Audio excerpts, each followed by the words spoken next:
Selamat pagi semuanya. Pagi, Pak. Baik, Bapak salam dulu. Assalamualaikum warahmatullahi wabarakatuh. Waalaikumsalam. Ya, terima kasih anak-anak sudah menjawab salam Bapak. Bapak doakan semoga yang menjawab salam dilancarkan rezekinya. Amin. Diberikan kebahagiaan dan juga didekatkan oleh Allah jodoh-jodohnya. Baik anak-anak, sebelum kita mulai pembelajaran pada pagi hari ini, ada baiknya kita berdoa dulu ya. Semoga nantinya apa yang diajarkan dan juga apa yang kalian terima itu dapat menjadi keberkahan dan juga dapat kalian implementasikan di kehidupan sehari-hari.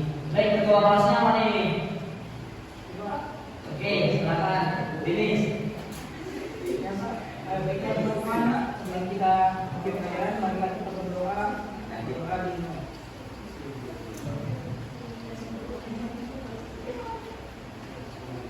berdoa. Amin. Baik, sebelumnya Bapak absen dulu ya. Yang sudah hadir di sini siapa? Pada hadir ini? Ayo. Oh, Rio. Alasan apa itu? Sakit kakinya, Pak. Oke, sakit kaki. Terus ada lagi nggak? Sakit, Pak. Itu Bapak sakit itu. Ada kok orang kemarin, Pak. Orang kemarin. Oh, iya. Oke. Sebelumnya Bapak mohon maaf ya tadi terlambat karena Bapak udahan sama Bapak Arya tadi. Bapak ngejemput Bapak Arya dulu. Baik. Pada kali ini kira-kira ada yang tahu nggak Bapak pengen ngajar tentang apa? Ayo. Tahu Pak? Oke, pintar betul. Oke, pada hari ini Bapak akan mengajarkan materi tentang hikmah zakat. Kira-kira ada yang tahu nggak tentang pengertian zakat itu apa sih yang kalian tahu? Apa dia tadi?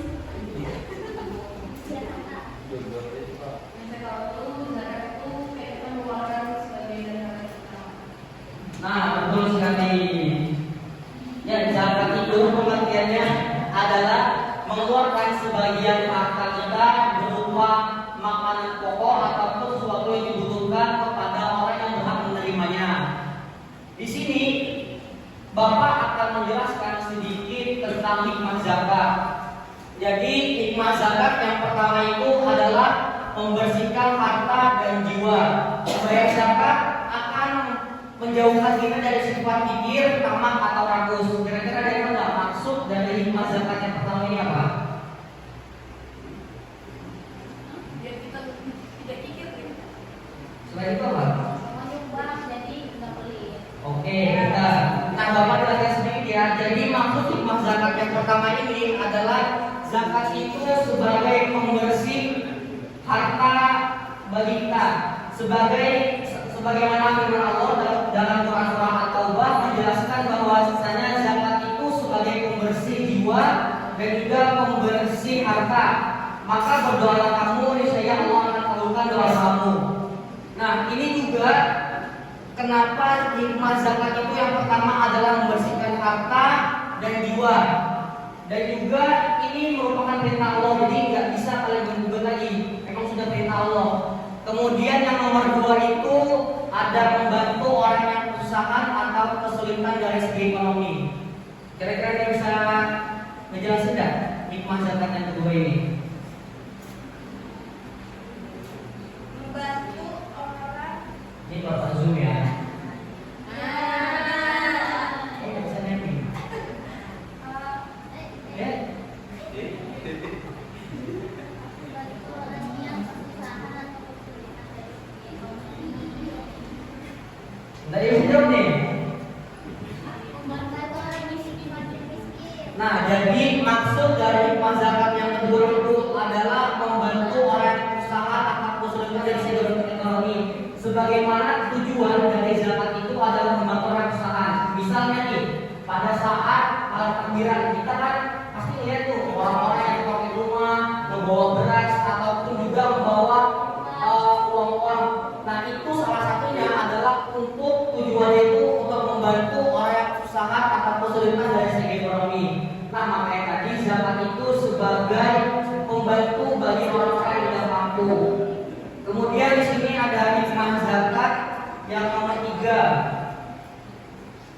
Kelihatan?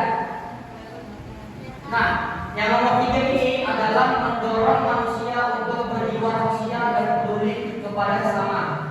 Zakat ini juga mendorong manusia untuk berjiwa sosial ataupun berjiwa tuh kayak kasihannya aku ngeliat dia gak mampu. Nah, maka dari itu kita harus mengeluarkan zakat bagi yang mampu ya, bagi yang mampu. Mungkin ada dari anak-anak kecil tanya nih, Pak, saya kan masih kecil Pak, saya ini masih tidak mampu Pak buat bayar zakat. Nah, kita lihat lagi kondisi latar belakang dari keluarganya. Apakah keluarganya itu mampu atau tidak? Karena bagi anak kecil itu yang dibebankan untuk membayar zakat itu adalah kedua orang tuanya. Jadi tidak ada alasan tidak membayar zakat kecuali karena itu fakir dan juga miskin. Kemudian yang keempat itu adalah mendorong manusia untuk bersikap jujur dan bertanggung jawab atas harta yang dimiliki. Maksud hikmah zakat yang keempat ini adalah mendorong manusia itu bersikap jujur. Jujur dalam artian apakah ia mampu atau tidak. Karena banyak ya orang yang mampu itu nggak mau bayar zakatnya, entah sayang hartanya, entah dia pelit atau apapun itu. Makanya hikmah zakat yang keempat itu adalah mendorong manusia untuk bersikap jujur dan bertanggung jawab atas apa yang dimilikinya.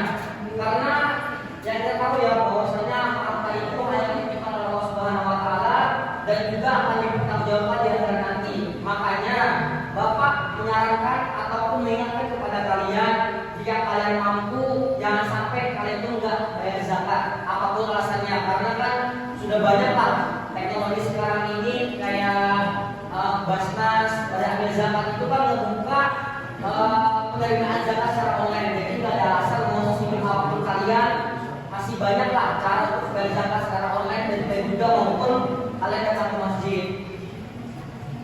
Kemudian hikmah zakat yang terakhir itu mengingatkan manusia bahwa harta dan kekayaan hanyalah titipan dari Allah Subhanahu Wa Taala. Nah di sini juga Bapak jelaskan kurang lebih sama nomor 4 tadi bahwasanya hikmah zakat yang terakhir itu adalah mengingatkan manusia bahwasanya harta itu kan dibawa mati. Makanya kita tuh jangan sampai lah punya kemampuan untuk membayar zakat, tapi kita tuh nggak pengen bayar zakat. Misalnya nih, aku sayang betul aku keluar buat yang aneh-aneh. Padahal kan tujuannya itu baik, tujuannya itu adalah untuk membantu sesama saudara kita yang membutuhkan. Kemudian sedikit Bapak jelaskan bahwasanya zakat ini ada waktu-waktu waktunya, yang salah satunya itu pada takbiran atau malam sebelum Syawal. Kemudian zakat itu nggak cuma zakat fitrah aja, masih ada kayak zakat mal. Kemudian ada tahu nggak zakat apa? Macam-macam zakat ada tahu nggak? Tadi sudah saya sebutkan. Betul. Betul dua. Nah, mungkin itu saja yang akan Bapak sampaikan. Masih ada yang belum dipahami kan? Atau sudah paham semua nih? Oh, sudah paham semua kan? Bapak mau nanya. Bapak ini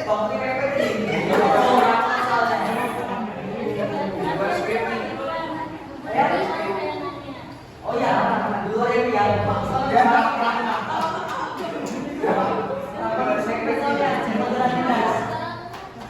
Oke, mungkin sebelum kita akhiri, Bapak minta Ketua Kelas Mas Denis untuk membaca doa kafaratul majelis. Denis,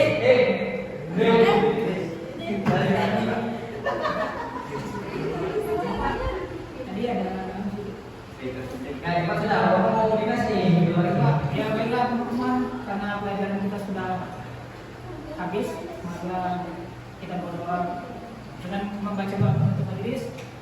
Terima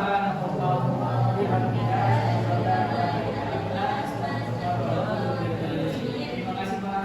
Ya, terima kasih kepada anak-anaknya yang sudah mendengarkan penjelasan singkat dari Bapak. Mohon maaf sebelumnya Bapak ini ingin menjelaskan lebih dalam lagi, tapi karena ada kesibukan yang Bapak mohon maaf Pak, nanti Bapak jelaskan lagi.